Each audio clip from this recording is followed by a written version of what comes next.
mental itu memang kita bawa dari lahir ya, emosi, perubahan emosi. Nah banyak nih yang penasaran, kapan sih seseorang harus pergi ke psikolog dan juga kapan seseorang harus pergi ke psikiater? Terkadang ada loh beberapa remaja, iya saya lihat di sosmed Bu.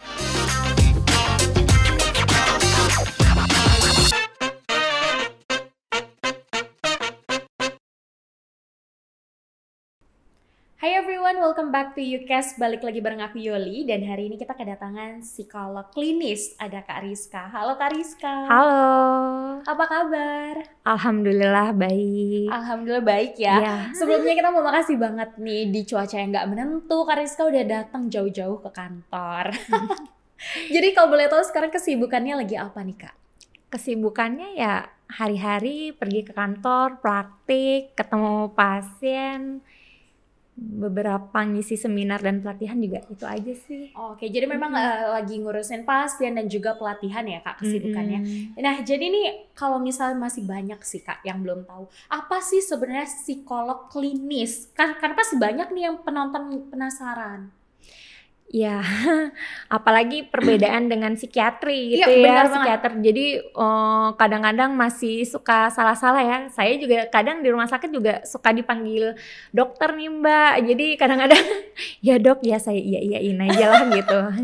Karena mungkin memang masih banyak yang belum bisa membedakan gitu ya antara psikolog dan psikiater itu apa.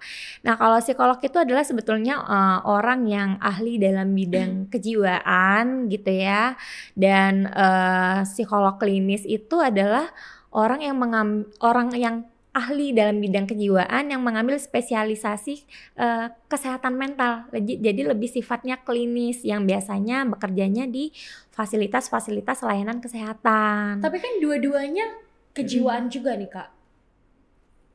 Dua-duanya maksudnya dengan dokter gitu ya. Benar. Nah kalau kita basicnya kita bukan dokter. Nah tapi kalau psikiater kan memang dia dokter umum ya, sekolah kedokteran gitu, sehingga dia lulus jadi dokter umum, kemudian dia ngambil spesialis lagi, jadi spesialis kedokteran jiwa gitu, sehingga disebut dengan psikiater. Tentunya penanganan yang psikiater lakukan dengan farmakoterapi karena memang mereka basicnya adalah dokter. Oh dalam tanda kutip gitu. bisa ngasih obat-obatan gitu ya? Gitu. Tapi kalau misalnya psikolog klinis, dia memang pemulihannya atau terapi yang dilakukan tidak menggunakan farmakoterapi atau non farmaka, tidak bisa memberikan resep obat untuk memberikan obat-obatan terkait gangguannya, tapi kita lebih kepada terapi emosi, terapi kognitif ya. Terapi kognitif tuh mungkin ke terapi yang sifatnya lebih ke apa ya Mbak ya,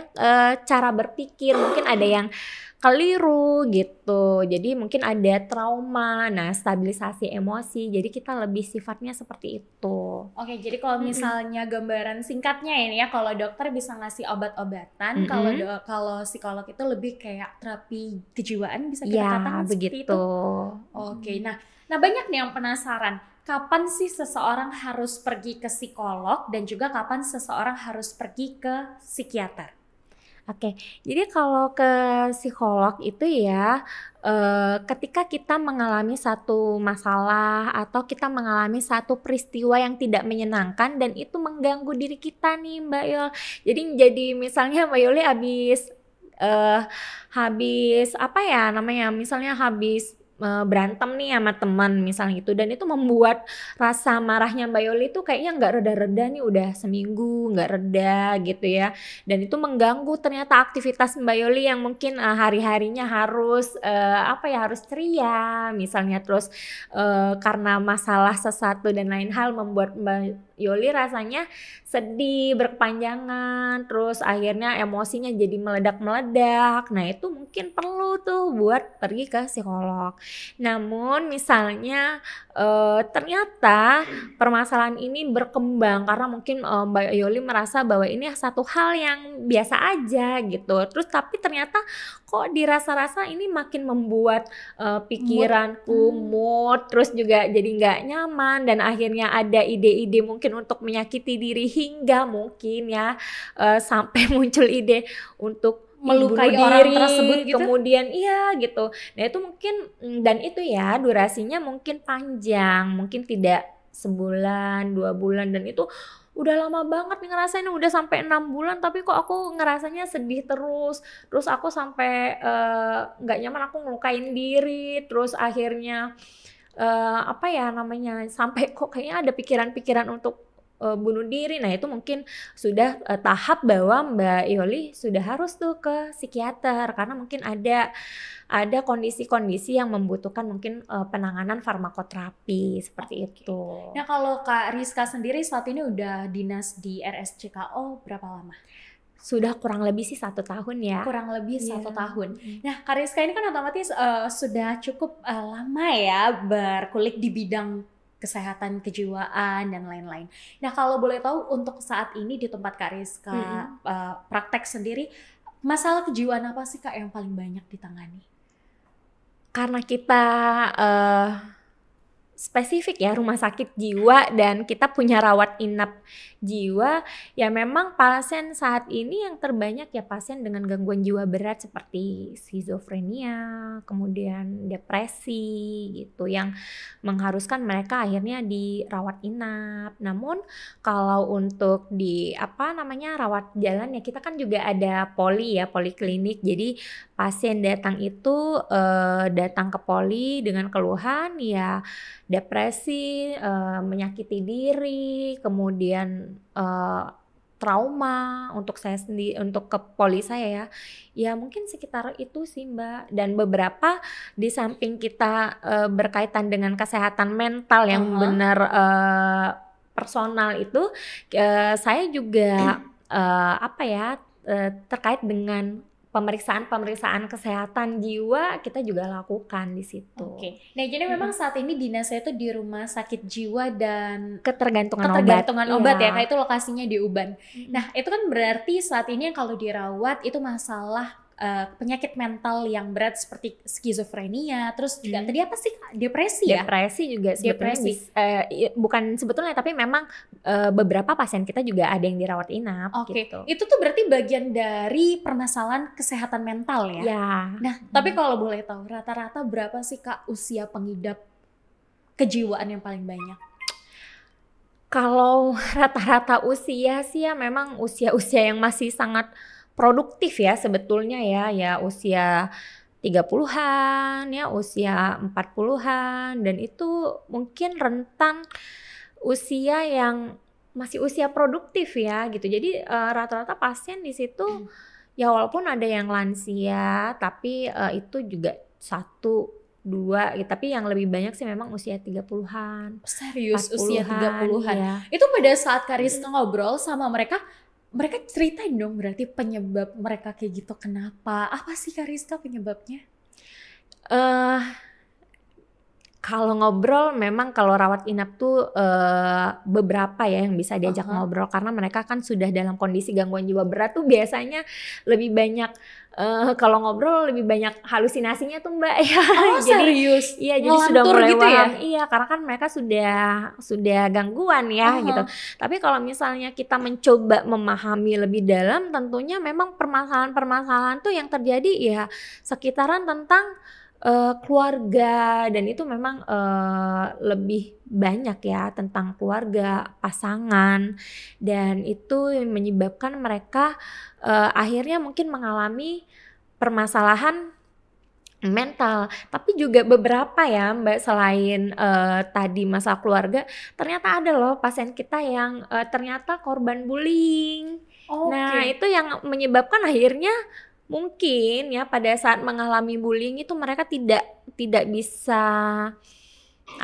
tidak bisa mengcover emosinya, masalahnya. Nggak bisa mengontrol ya Kak? Iya, jadi kayak akhirnya berkembang jadinya depresi. Padahal kalau kita mencoba menilik lebih dalam, ternyata wah ada peristiwa yang memicu nih satu gangguan itu, ternyata bully. Nah itu juga beberapa ada yang seperti itu loh ternyata. Bahkan ketika mereka sudah di usia-usia produktif bekerja gitu ya, itu juga ternyata coba kita gali lebih dalam gitu ya, ketika mereka sudah dalam kondisi yang lebih stabil, itu ternyata ada efek bully gitu. Jadi pada saat dia sekolah, pada saat dia berteman, bersosialisasi dengan teman-temannya, ternyata ada peristiwa bully yang masih melekat sehingga akhirnya itu juga memperkuat atau membuat dia jadi gangguan. Dibulinya kan dari zaman sekolah, terus pada akhirnya dia menjadi skizofrenia atau depresi berat itu pada saat usia produktif 30-an. Berarti kan itu kayak trauma keterpanjangan ya. Nah, sebelum pada akhirnya endingnya dia menjadi skizofrenia atau depresi berat tadi, itu emang gak ada ciri-ciri atau gejalanya gitu Kak? Pastinya ada ya. Jadi kan memang perubahan mental akibat peristiwa-peristiwa mungkin yang menyakitkan, yang tidak menyenangkan, itu memang untuk mencapai satu gangguan itu prosesnya panjang banget Mbak. Prosesnya tentu panjang ya? Karena apa? Ya itu tadi, ketika dia menerima katakanlah bully ya gitu ya, terus dia dibully nih sama teman-temannya, ya mungkin dia mengalami gejala awal apa, sedih, terus merasa tidak berharga, kok aku pengen berteman tapi temanku malah menjauhiku ya, kok temanku malah jadiin aku bulan-bulanan ya. Nah itu masih fase-fase apa ya, ibarat masih fase bertanya awal? Fase awal masih kenapa ya aku diginikan gitu, kenapa ya aku diperlakukan dengan tidak baik ya sama teman-teman. Nah itu tuh ya mungkin fase awalnya dia masih merasa sedih, kecewa, nggak nyaman gitu kan. Namun ketika rasa kecewanya, rasa sedihnya itu dia rasakan terus menerus, akhirnya maksudnya begini, ketika dia sedih dia nggak berpikir positif, oke, aku mungkin ini cuma perasaan gitu ya. Aku aja kali ya, dia denial gitu ya sama perasaannya. Itu maksudnya ya untuk orang-orang yang bisa mengcover emosinya sih mungkin seperti itu ya. Cuma kalau orang-orang yang terus-terus berpikir bahwa kayaknya aku adalah orang yang paling teraniaya di dunia. Nah, jika itu sampai berbulan-bulan dirasakan, ya tentunya kan akhirnya pergeseran mental itu jadi berubah. Yang tadinya mungkin dia oke, baik-baik aja karena dia tadi apa ya, misalnya sedih terus, kecewa terus, jadinya apa, mulai nih tanda-tanda, jadi dia nggak mau main nih sama teman-temannya, jadi dia nggak mau keluar rumah, atau mungkin bahkan dia jadi nggak mau makan. Tapi gitu kan sebenarnya kalau itu misalnya kayak peralihan mental atau peralihan kepribadian ya, dari yang awal mulanya sehat sampai kita bisa katakan apa ya Kak bahasa halusnya? Sakit ya. Nah dari sehat ke sakit itu tuh biasanya butuh waktu berapa lama sih? Apakah sesingkat itu atau sebenarnya bisa menahun? Durasi berapa lama itu sebetulnya tergantung kondisi mental orang ya gitu.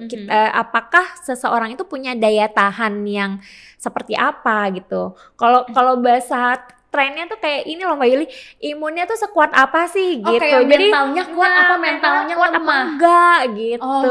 Jadi kalau misalnya dia punya ketahanan mental yang lemah dibandingkan orang lain, ya mungkin dia akan lebih cepat, mungkin ya durasi waktunya bisa 3 bulan 4 bulan mungkin sudah ada kelihatan indikasi iya. Tapi kalau misalnya mungkin ada orang-orang yang punya mentalnya baja, ya kemampuan istilah kami itu namanya kemampuan coping stresnya yang baik, mengatasi stres, misalnya ada tekanan dia mampu mengatasinya dengan baik, tapi ternyata dia nggak mampu juga pada akhirnya, itu mungkin durasinya bisa agak panjang dan agak lama gitu.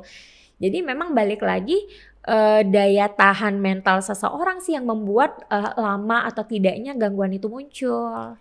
Gitu. Kalau zaman anak sekarang tuh kan biasanya tuh dia sebutnya segini, yang mentalnya kuat sama yang mentalnya lemah. Nah pertanyaanku nih, terkait mental ini, sebenarnya mental ini bisa diasah dong ya Kak?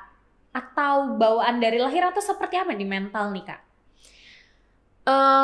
Mental itu sebetulnya ya dua-duanya bener ya. Maksudnya mental itu memang kita bawa dari lahir ya. Emosi, perubahan emosi, kemudian bagaimana kita mengekspresikan emosi. Cuman maksudnya mungkin bagaimana mental ini juga bisa dilatih dengan cara apa? Menangani cara kita menangani stres, cara kita menangani hal-hal yang tidak kita sukai. Nah, itu yang membuat itu tadi mental kita bisa tergolong mental yang lemah atau mental yang kuat. Oke, gitu. jadi kalau memang mental itu bawaan dari lahir, tapi dia bisa diasah dengan cara berpikir dan juga penyelesaian masalah dan penanganan ya Kak. Betul. Nah ini yang menurutku cukup happening dan menjadi isu terkini sih di remaja. Kayaknya banyak deh remaja yang hari ini itu mentalnya bisa dikatakan punya masalah ya dengan masalah mental mereka sendiri.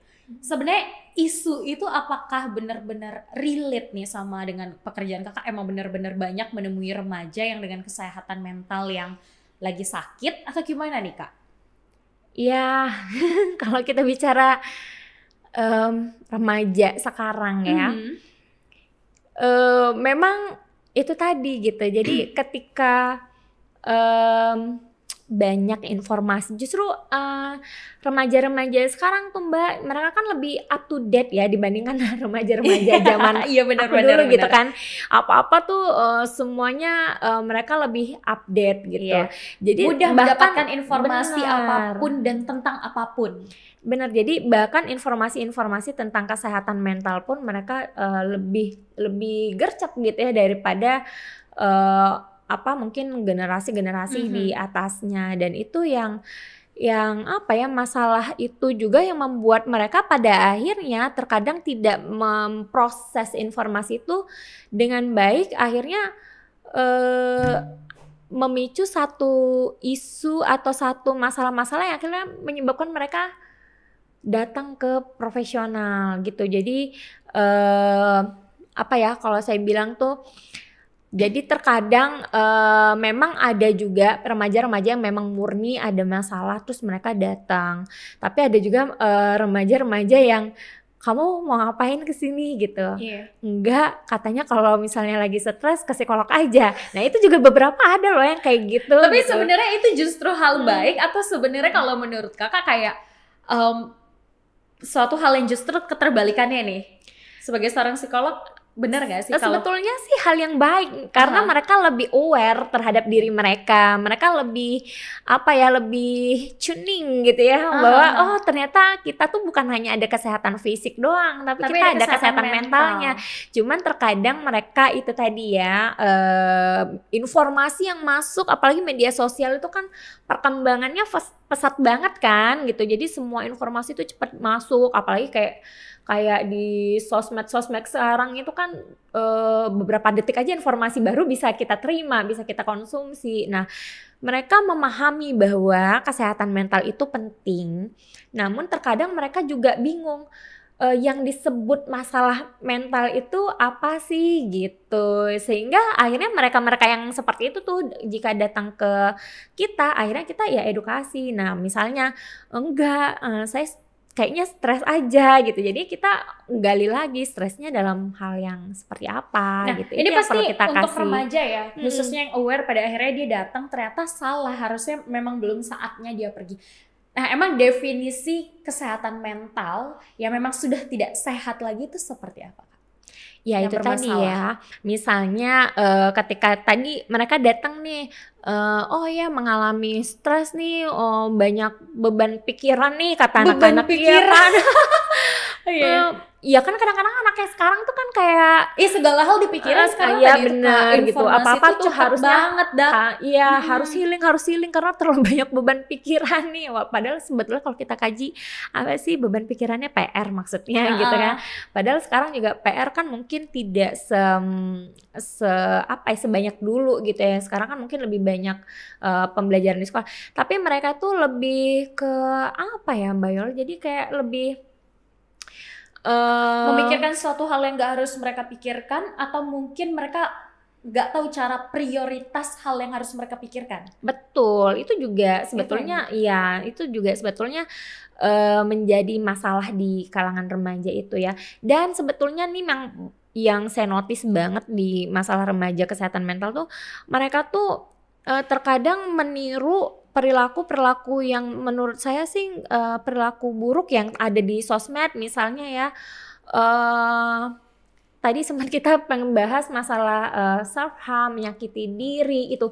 Itu yang paling banyak masalah dengan remaja. Iya, betul. Di samping masalah narkotika ya. Jadi itu memang itu lagi tren banget gitu, lagi self tren harm di kalangan remaja dan menjadi tren. Iya, betul. Jadi mereka tuh bahkan ada pasien saya gitu ya, dia langsung nunjukin banyak luka pada dirinya gitu ya. Terus saya lihat gitu, apa yang terjadi, situasi apa yang menyebabkan mungkin kamu seperti ini gitu.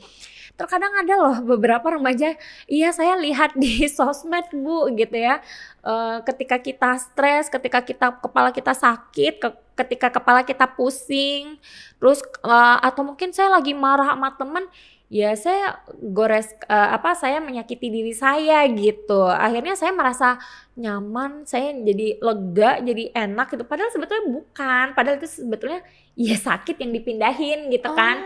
Sakitnya tadinya di hati dipindahin ke bagian tubuh yang dilukai gitu kan. Jadi sebetulnya informasi yang tersebar di sosmed tuh sebetulnya bagus gitu ya, cepet kita jadi lebih lebih tahu apa yang menjadi perkembangan terkini gitu. Tapi ternyata ada sesuatu yang tersembunyi yang ternyata hanya remaja loh yang tahu itu. Jadi memang gitu. Remaja zaman sekarang khususnya yang banyak ditemuin sama Kariska itu adalah remaja-remaja melakukan self harm. Iya, betul. Self harm ini bentuk pelampiasan emosi atau apa nih Kak? Ya itu salah satunya pelampiasan emosi bisa. Okay. Kemudian salah satu bentuk mencari perhatian mungkin ya, itu juga bisa gitu. Terus peralihan kan remaja-remaja ini kan sebelum kita membahas lebih dalam, ternyata remaja ini Mbak Yole ternyata punya perubahan sebetulnya. Perubahan misalnya nih? Gini, kita kan sebelum masuki masa remaja kita bentuk tubuh kita tuh gimana? Ya kan? Nah begitu masuki masa remaja ada perubahan bentuk fisik nggak kita? Ada kan? Nah begitu juga tentang emosi kita, kesehatan mental kita. Nah itu yang membuat jadi lebih sensitif ya kalau secara mental. Mungkin kalau secara fisik ada perubahan di misalnya yang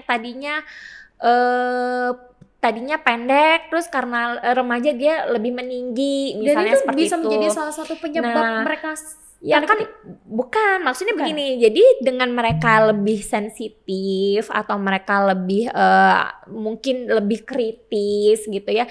Jadi ketika ada permasalahan yang membuat mereka nggak nyaman karena mereka ini sudah lebih perasa, lebih sensitif. Jadi mereka apa-apa kan semua dibawa dengan emosi, ya kan? Makanya suka dikenal dengan remaja nih suka meledak-meledak nih emosinya gitu, karena ya memang ada perubahan emosi di situ sehingga yang tidak dapat mengcover kondisinya itulah yang akan menjadi bibit-bibit akan terganggunya kesehatan mental mereka gitu.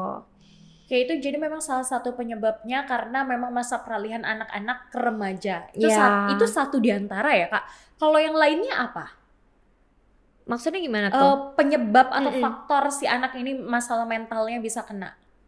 Ya tentunya ya selain dari diri dia sendiri yang ada perubahan emosi itu tadi ya. Kalau mood udah takdir ya kayaknya.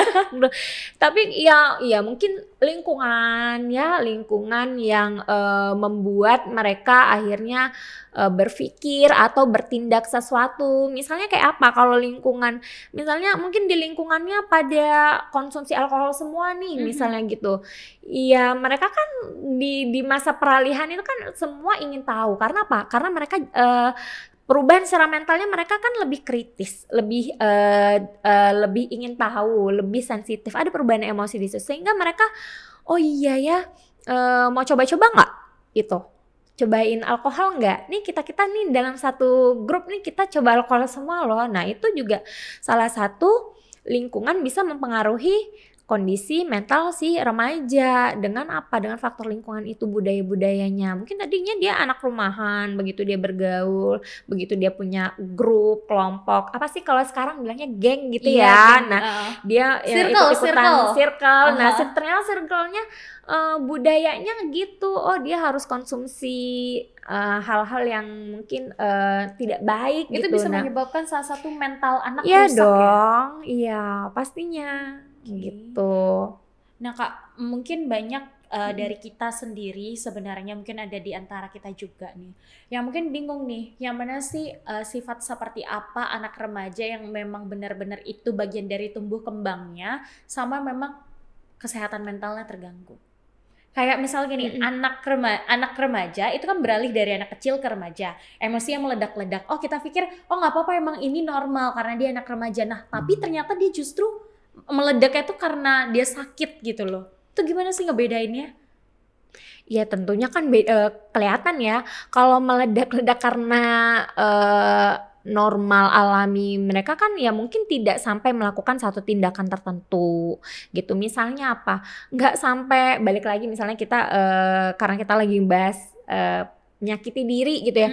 Ya tidak sampai menyakiti diri gitu kan. Tidak sampai bertindak harus mengkonsumsi apa misal alkohol gitu ya, mungkin lagi sensitif aja gitu ya, mungkin lagi nggak pengen ngobrol atau lagi nggak pengen apa gitu ya, nggak pengen melakukan satu kegiatan, itu ya masih wajar-wajar aja. Tapi kalau misalnya udah sakit ya artinya kan pasti ada pemicu lainnya nih ya, mungkin udah nyakitin ya diri. meledaknya mungkin karena alkohol atau nikotin misalnya, atau karena bullying. Nah itu kan berbeda ya, maksudnya ada perubahan emosi. Nah biasanya yang lebih kentara itu dilihat dari durasi gitu. Kita kan kalau meledak-meledak, durasi normal biasanya berapa sama yang gak normal? Ya kalau misalnya kita yang normal kan ya mungkin sehari 2 hari mood kita udah balik lagi kan gitu kan. Tapi kalau yang gak normal kan sampai sebulan kok dia ngurung diri terus ya, kok dia nggak mau bertemannya panjang banget ya. Nah itu mungkin ada satu hal yang perlu menjadi perhatian. Karena apa?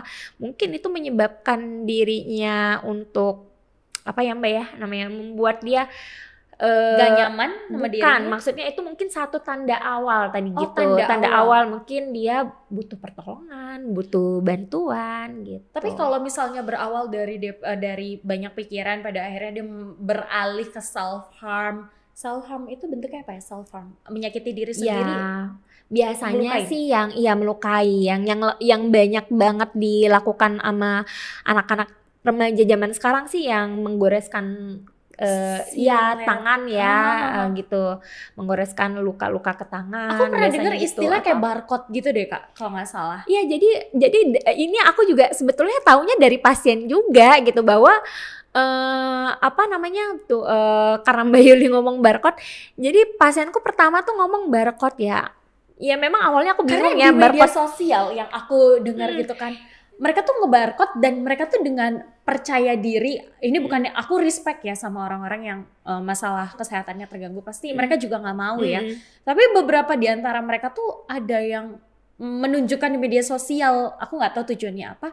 Cuma pada akhirnya tuh menurutku itu menjadi kayak pemicu orang lain mengikuti dia kan. Betul, itu tadi yang mungkin aku bilang ya, kalau apa namanya remaja-remaja sekarang ini kan dia agak tapi cuning banget ya masalah sosmed gitu kan. Pokoknya apa-apa tuh media sosial harus tahu gitu. Betul. Belajar aja tuh kalau kita zaman dulu kan kita harus buka buku kan, harus kita cari apa ya sebetulnya. Kalau mereka tinggal semuanya pokoknya tertuju pada teknologi aja gitu. Nah, barcode itu tuh sebagai bentuk sebutan kayaknya ya, sebutan bahwa kalau kita stres, kalau kita nggak suka ya mungkin kalau kita marah, kita barcode aja gitu. Nah, itu jadi ujung grup. Dari si maaf ini bakal disensor nggak ya barcode ini ya. Nah apakah nanti ujungnya itu adalah suicide, bunuh diri, atau gimana nih? Atau cukup dia sampai di situ aja?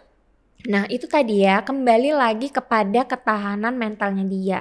Kalau misalnya perkembangan mentalnya semakin menurun dan memburuk, ya artinya misalnya pada saat dia melakukan tindakan itu dia tidak mendapatkan pertolongan profesional, misalnya dia tidak pergi ke rumah sakit, tidak pergi ke psikolog atau ke psikiater gitu ya, dan itu jadi sakitnya jadi tidak tertangani, bisa jadi itu memicu dia untuk apa? Untuk bunuh diri gitu. Tapi kalau misalnya itu dapat tertangani, misalnya keluarganya aware gitu ya, oh kok ada perubahan ya terhadap anggota keluarga. Kayaknya kok dia kayaknya yang belum aware sama mikirnya gini, betul. Oh nggak apa-apa emang moodnya dia aja kayak gitu. Itu gimana tuh? Ya harusnya ya keluarga-keluarga itu jika ada memang anggota keluarga yang ternyata atau mungkin kelihatan berbeda dari biasanya. Maksudnya nih berbeda dalam arti ya perubahan orang sakit itu kan drastis ya biasanya ya, maksudnya yang tadinya dia happy, ceria, kemudian tiba-tiba ngurung diri di kamar berminggu-minggu. Nah itu kita sebagai anggota keluarga gak boleh dong cuma bilang iya dia lagi pengen di kamar aja gitu ya. Artinya kan itu mungkin kita membiarkan mungkin satu anggota keluarga kita untuk apa? Mungkin untuk mungkin untuk teraniaya gitu. Nah di saat kondisi yang kayak gitu kita harus harus cepat tanggap ya gitu. Harus memahami betul sebetulnya ada perubahan apa sih yang terjadi sama anggota keluarga kita. Nah saya harap sih memang semuanya ya anggota keluarga-keluarga di luar sana itu bisa aware terhadap kesehatan mental. Walaupun terkadang nih Mbak Yol, kesehatan mental tuh kan gak kayak kesehatan fisik ya, yang maksudnya kelihatan gitu ya. Nah kesehatan mentalnya kan cenderung gak kelihatan ya, tiba-tiba dia gantung diri aja gitu, tiba-tiba dia mengalami apa aja gitu kan. Nah sebetulnya orang berperilaku atau memutuskan satu tindakan tertentu kan gak langsung ujuk-ujuk tuh dia langsung melakukan itu gitu. Ternyata kan sebetulnya ada proses-proses panjang. Nah misalnya mungkin dia ada konflik ya yang ada perubahan ya, mungkin kita kan sebagai keluarga kita tahu dong, kayak Mbak Yoli tahu nggak kalau misalnya mama atau papa atau misalnya anggota keluarga yang lain ada perubahan perilaku tahu kan benar. Gitu pasti kan kita peka. Kok tiba-tiba mamaku jadi marah-marah ya gitu. Kok yang salah gitu ya, aku ngapain? Nah kan kita biasanya kan kelihatan tuh ya ada perubahan-perubahan. Nah mereka yang cuek ya, maksudnya mungkin tidak terlalu aware dengan anggota keluarga yang lain, itu yang akhirnya membuat anggota keluarga yang tadi mengalami tekanan atau mengalami hal-hal yang mungkin mengganggu mentalnya, itu akhirnya membuat dia bertindak singkat, berpikir singkat gitu. Mungkin dia kekeliruan dalam berpikir seperti itu, yang akhirnya yang melihat kok tiba-tiba dia gitu ya, kok dia tiba-tiba gitu, padahal sebetulnya tidak tiba-tiba sebetulnya untuk hal-hal yang sakit mental itu. Tadi kan kita udah bahas terkait gejala, pemicu dan juga penyebab, dan kapan sih seseorang harus pergi ke psikolog dan psikiater untuk mendapatkan pertolongan. Tapi gini loh Kak, kita nggak bisa nutupin ya, di beberapa keluarga atau di beberapa lingkungan orang-orang dengan tanda kutip kesehatan mentalnya yang terganggu ya, itu tuh langsung dianggap tanda kutip gila gitu loh, dan otomatis dia mungkin ada rasa tertekan juga kalau dia harus cerita sama keluarganya, aku membutuhkan psikiater atau psikolog. Nah bisa nggak sih Kak sebenarnya perasaan-perasaan yang mungkin nggak enak di hati itu tuh kita sendiri yang menyelesaikan? Apa sih yang bisa kita lakuin? Iya, misalnya kita nggak nyaman, terus ternyata kita pengen survive sendiri nih gitu. Tentunya ya kita harus mengenali dulu diri kita. Kan yang lebih tahu diri kita ya gitu. Maksudnya apa sih yang membuat kita nggak nyaman dulu nih? Apa sih yang membuat kita jadi sedih terus nih, apa sih yang membuat kita jadi marah? Ya tentunya kita harus kenali dulu diri kita, apa yang membuat diri kita ini berubah gitu. Kemudian ya kalau misalnya memang hal ini masih bisa kita atasi, misalnya mungkin kita perlu berpikir untuk lebih positif ya, mungkin kita merubah cara berpikir, sudut pandang yang mungkin kita sama ini kita harus quality time sama diri kita sendiri. Quality time tuh maksudnya merefleksi diri kita ya, kita tuh sedang ngapain, kita tuh sedang capek dengan situasi yang apa, ya kita harus rasakan dan kita berpikir apa sih sebetulnya yang bisa aku lakukan untuk mengatasi hal itu. Misalnya dengan apa? Ya healing, ya walaupun gak jauh-jauh sih. Kemudian kita cari referensi-referensi yang mungkin bisa kita lakukan. Misalnya apa? Olahraga atau kalau aku ya, kalau dalam kondisi nggak nyaman tuh aku sukanya masak-masak nih, misalnya masak, gitu ya aku bakal masak aja kalau misalnya lagi bete, lagi nggak senang. Nah kita cari satu kegiatan-kegiatan yang mungkin bisa membuat kita lebih happy, lebih menyenangkan gitu. Tapi ingat, kalau misalnya ternyata kita sudah melakukan satu hal yang membuat kita happy, tapi kita sudah nggak merubah, terus kok malah jadinya ini semakin buruk, ya itu yang harus sebetulnya kita nggak bisa tangani sendiri gitu. Kita mungkin ada hal-hal pemicu yang mungkin kita nggak bisa berpikir di situ, yang kita membutuhkan orang lain untuk membantu. Gitu nah sih. Ini nih yang sangat-sangat pasti banyak yang ditunggu. Kalau gitu gimana cara merawat dan juga mencegah kesehatan mental kita rusak? Merawat dan mencegah. Yes. Kalau merawat tentunya kita aku suka bilang gini loh, cintai diri sendiri dulu. Self love karena emang self love itu ternyata berdampak, big impact ya. Iya, berdampak luar biasa. Kenapa sih kita harus self love gitu ya? Maksudnya banyak hal kan selama ini kita tuh menyakiti diri kita sendiri. Misalnya apa? Kayak Mbak Yoli aja nih. Harus kerja over gitu ya, dan itu terus-terusan misalnya gitu. Pasti capek dong ya. Itu akhirnya tuh pikirannya tuh kayak mumet gitu loh. Nyakitin diri nggak kayak gitu? Ya terkadang sih ya gitu ya. Terkadang kayak gitu ya, maksudnya ini salah satu contoh doang. Maksudnya mungkin ada, kita kan tahu ya apa-apa yang membuat diri kita tersakiti. Nah itu yang mungkin kita perlu meminimalisir gitu ya, meminimalisir hal-hal yang membuat diri kita nggak nyaman, nggak suka. Karena apa? Dengan meminimalisir hal-hal yang memicu diri kita jadi nggak enak, itu juga akan membuat kita terus bisa konsisten kesehatan mental kita sehat gitu ya. Kalau mencegah, nah sekarang mencegah ya kita jangan banyak-banyak ngambil hal negatif dari banyak hal, apa saja tuh, dari orang lain. Terus hal-hal negatif misalnya diajak gibah aja gitu kan, aku dengerin terus aku pikirin. Nah itu kan kita mengambil hal yang negatif. Terus di sosmed gitu ya, tahu nggak kata teman-teman di sosmed, ini loh cara mengatasi lagi marah gitu. Ayo silakan kita menyakiti diri kita gitu. Waduh. Nah itu kan juga informasi yang keliru gitu. Nah ya tentunya kita kan harus pinggirin tuh informasi yang itu, kita cegah tuh hal-hal itu. Karena apa? Itu ternyata punya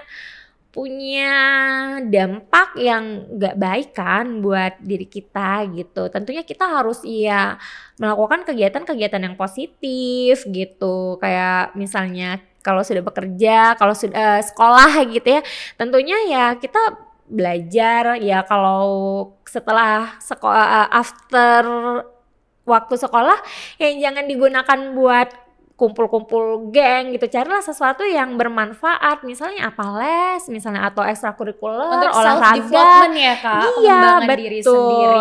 Jadi self love terus juga lingkungan positif itu adalah hal yang merawat dan juga mencegah Betul. terjadinya kerusakan mental. Iya. Nah ini terakhir untuk para remaja, tolong dong Kariska, berikanlah mereka itu tuh kata-kata motivasi dan juga apa sih yang pengen Kak Rizka sampaikan terkait kesehatan mental ke remaja hari ini. Karena kita tadi udah ngomongin banyak banget ya. Harusnya sih mereka udah paham ya. Iya, cuman sebetulnya yang paling apa ya, paling ingin pengen disampaikan lagi itu adalah cintai diri kalian, karena hanya diri kalianlah yang berharga gitu. Karena dengan diri kalian yang berharga ini kalian bisa melakukan banyak hal yang positif, produktif tentunya. Dengan menyayangi diri kalian, kalian akan dapat berkarya lebih baik lagi gitu. Yes, luar biasa. Jadi untuk semua orang, semoga yang hari ini mendapatkan masalah, kita boleh banget ya Kak ke psikolog. Dan itu bukan hal yang tabu ya Kak. Iya, jadi pergi ke psikolog tuh bukan berarti kamu langsung dijudge, jadi kamu gila ya gitu. Walaupun itu kasar banget. Aku juga punya beberapa pasien yang gitu kan, aku gila ya Bu, padahal sebetulnya tidak. Pergi ke psikolog itu kan belum tentu kita punya masalah kesehatan mental yang berat, tapi mungkin ya kayak gitu tadi, produktivitas kita nih menurun nih, yang tadinya kita bekerjanya baik jadi nggak baik, itu juga boleh banget loh ke psikolog. Jadi emang udah gitu. Di zaman yang modern ini kita semua harus aware sama kesehatan mental dan juga harus bisa merawat dan juga menjaga. Terima kasih banyak Kak Rizka udah ngasih tips-tipsnya tadi. Semoga informasi yang tadi Kak Rizka sampaikan sangat bisa bermanfaat, khususnya untuk aku dan teman-teman seusiaku nih Kak Rizka. Terima kasih. Sama-sama.